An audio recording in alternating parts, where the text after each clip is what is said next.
ಪಾಪ ಬರ್ಡೇ ಹುಡುಗಿ ಅವ್ರ ಕೈಲಿ ಕೇಕ್ ಕೊಟ್ಟು ನಿಲ್ಲಿಸ್ಬಿಟ್ಟಿದ್ದೀವಿ. ನಮಸ್ಕಾರ ಎಲ್ಲರಿಗೂ, ವೆಲ್ಕಮ್ ಟು ಮೈ ಚಾನಲ್. ಇವತ್ತಿಂದು ವಿಡಿಯೋ ಬಂದು ನಮ್ಮ ಅಮ್ಮಂದು ಬರ್ಡೇ ಸೆಲೆಬ್ರೇಷನ್ ಆಗಿರುತ್ತೆ. ಯಾವಾಗಲೂ ನಮ್ಮ ಅಮ್ಮನ ಬರ್ಡೇ ನಾವು ಮನೆ ಒಳಗಡೆ ಸೆಲೆಬ್ರೇಟ್ ಮಾಡ್ತಾ ಇದ್ವಿ. ಆದರೆ ಇವತ್ತು ಹೊರಗಡೆ ಬಂದು ಸೆಲೆಬ್ರೇಟ್ ಮಾಡಬೇಕು ಅಂತ ಅಂದ್ಕೊಂಡಿದ್ದೀವಿ. ಇಲ್ಲಿ ಅವರಿಗೆ ಸರ್ಪ್ರೈಸ್ ಏನು ಅಂತಂದರೆ ನಮ್ಮಪ್ಪ ಒಂದು ಗಿಫ್ಟ್ ಕೊಡ್ತಾ ಇದ್ದಾರೆ. ಅದೇ ಅವರಿಗೆ ದೊಡ್ಡ ಸರ್ಪ್ರೈಸ್ ಆಗುತ್ತೆ. ಆ ಸರ್ಪ್ರೈಸ್ನ ನೋಡಿ ನಮ್ಮಮ್ಮ ಹೆಂಗೆ ರಿಯಾಕ್ಟ್ ಮಾಡ್ತಾರೆ ಅನ್ನೋದನ್ನು ನೋಡೋದಕ್ಕೆ ನಾನು ತುಂಬ ಎಕ್ಸೈಟ್ಮೆಂಟಲ್ಲಿ ಕಾಯ್ತಾ ಇದ್ದೀನಿ. ಈಗ ಇಲ್ಲಿ ಬಂದು ನಾವು ಕೇಕೆಲ್ಲ ಕಟ್ ಮಾಡಿ ಎಲ್ಲರಿಗೂ ತಿನ್ನಿಸಿದ್ದಾಯಿತು. ಸೊ ಇವಾಗ ಗಿಫ್ಟ್ ಓಪನ್ ಮಾಡೋ ಸಮಯ. ಈ ಗಿಫ್ಟು ನಮ್ಮಮ್ಮ ನೋಡಿ ಹೆಂಗೆ ರಿಯಾಕ್ಟ್ ಮಾಡ್ತಾರೆ ಅನ್ನೋದನ್ನೇ ನಾನು ಕಾತರದಿಂದ ಕಾಯ್ತಾ ಇದ್ದೀನಿ.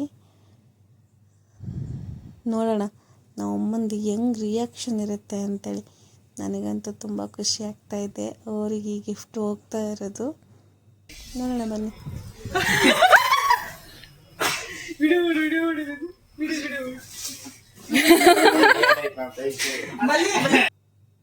ಅವರು ಈ ಗಿಫ್ಟ್ನ ನೋಡಿಬಿಟ್ಟು ತುಂಬ ಶಾಕ್ ಆಯಿತು.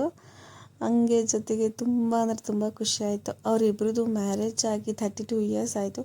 ಈ 32 ಇಯರ್ಸ್ ಆಫ್ ಜರ್ನಿಯಲ್ಲಿ ನಮ್ಮಪ್ಪ ಇದೇ ಫಸ್ಟ್ ಟೈಮ್ ಈ ಥರ ಸರ್ಪ್ರೈಸ್ ಗಿಫ್ಟ್ನ ಕೊಡ್ತಾ ಇರೋದು. ಇದನ್ನು ಅವರೇ ಸೆಲೆಕ್ಟ್ ಮಾಡಿ ತೊಗೊಂಬಂದಿರೋದು.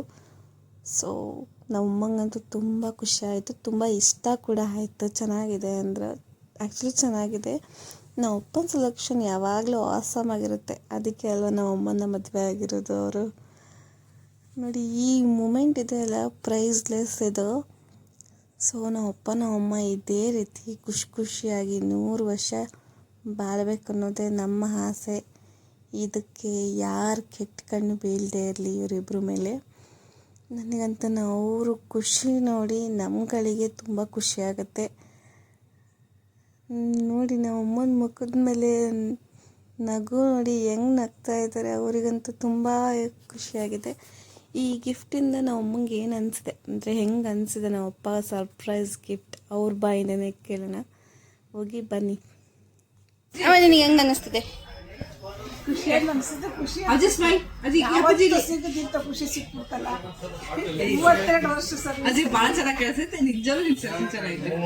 ಅವರಿಗಂತೂ ತುಂಬ ಖುಷಿಯಾಗಿದೆ. ಇದೇ ಖುಷಿಗೆ ನಾವು ನಾನ್ ವೆಜ್ನ ಆರ್ಡರ್ ಮಾಡಿ ಸರಿಯಾಗಿ ಬ್ಯಾಟಿಂಗ್ ಮಾಡಿ ಈ ವಿಡಿಯೋನ ಎಂಡ್ ಮಾಡ್ತಾ ಇದ್ದೀವಿ. Thank you all, bye.